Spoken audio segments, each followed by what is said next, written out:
Skinwalker Ranch is of great interest to me because it clearly shows through both scientific and anecdotal evidence that many aspects of the paranormal are interlinked.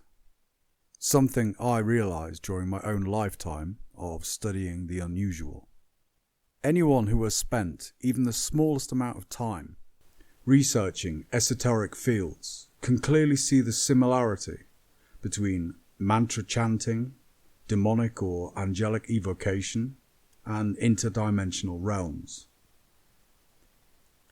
Quantum physics and M-brain theory substantiate ghosts and shadow figures, and David Paulides' missing 411 research invokes traditional fairy lore, Admiral Byrd's inner earth, and the modern predator being. Unidentified aerial phenomenon may be split between originating from Earth cathonically, from an extraterrestrial source in our own space-time dimension, from a different spectral frequency, again in our own space-time, for example, Constable's atmospheric critters or the tether incident amoebas, or from a dimension bordering our own. Aliens themselves may be extraterrestrial, interdimensional, or chthonic. Both they as beings and UAP craft may be physical, spiritual, plasmic, or interspectral, depending on their origin.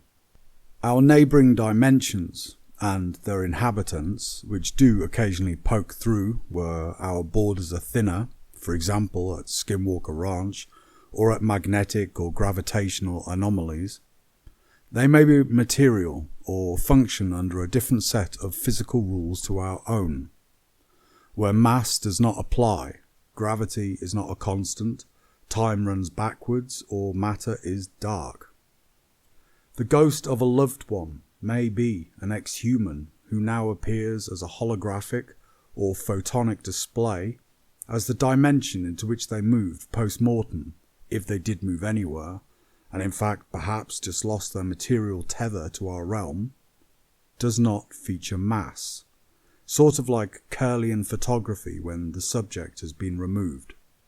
Due to the interest from billionaires, multimillionaires, and the US intelligence services, the scientific investigators at Skinwalker Ranch have a myriad of electronic detection devices to warn them of harmful iodizing radiation, electromagnetic pulses, aerospace infractions, and so on.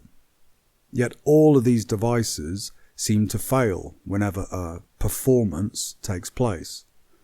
Batteries die, cellular phones act erratically, drones become unresponsive, which leaves the investigators basically naked in the presence of what has been termed a precognitive sentience, a godlike trickster which has shown malevolent tendencies and which has caused serious injuries to the investigators. And that's not to mention the demonic, malfeasant hitchhikers which some bring home with them.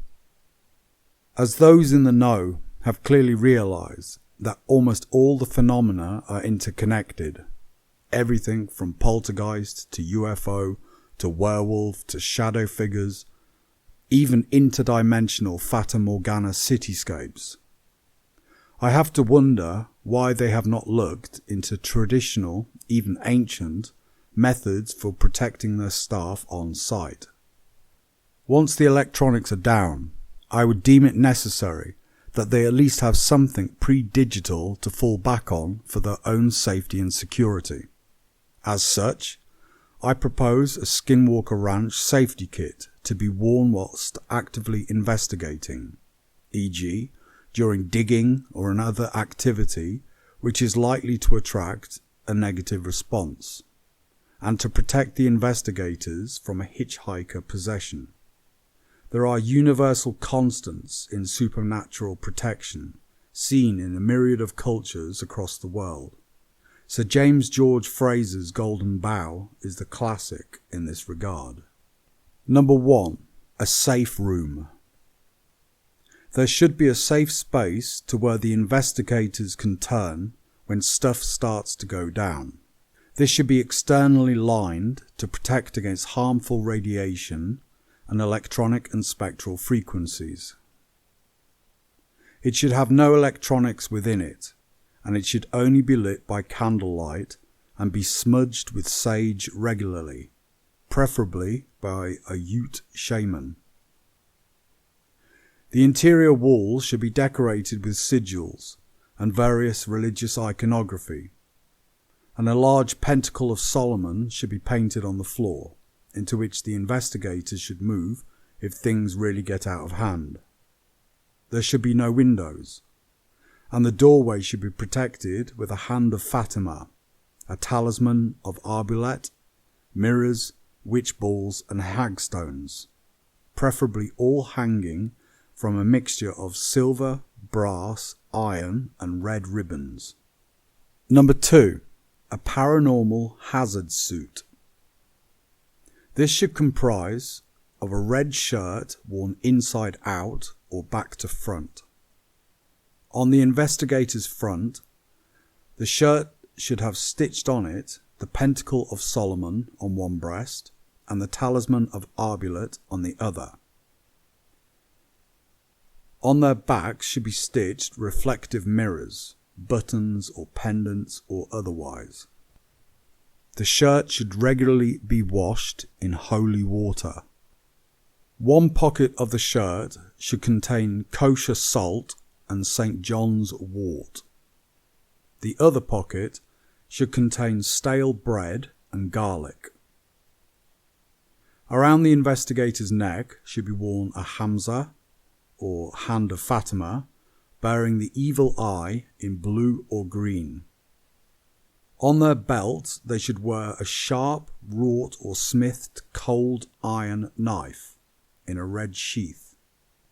On their fingers they should wear 2 silver rings, one set with obsidian, the other with chalcedony. Around their ankles they should wear a small brass bell as Morris dancers do. This all may seem laughable, considering satellites, rockets, GPS and FLIR systems are employed at the ranch. But having come to the realization that folklore and mythology and superstition are from the same source as aliens, demons and interdimensional beings, surely it would be prudent to listen to what our ancestors said on the subject. They didn't put iron nails and red ribbons on babies' cribs to deter changelings for nothing. And, if for nothing else, it would be an excellent theory to test in such an active paranormal environment. You never know. It may not just turn out useful, it may even save a life. Because we're opening doors to worlds beyond our current comprehension, and we're going to need every bit of help and protection we can muster. As always, be free.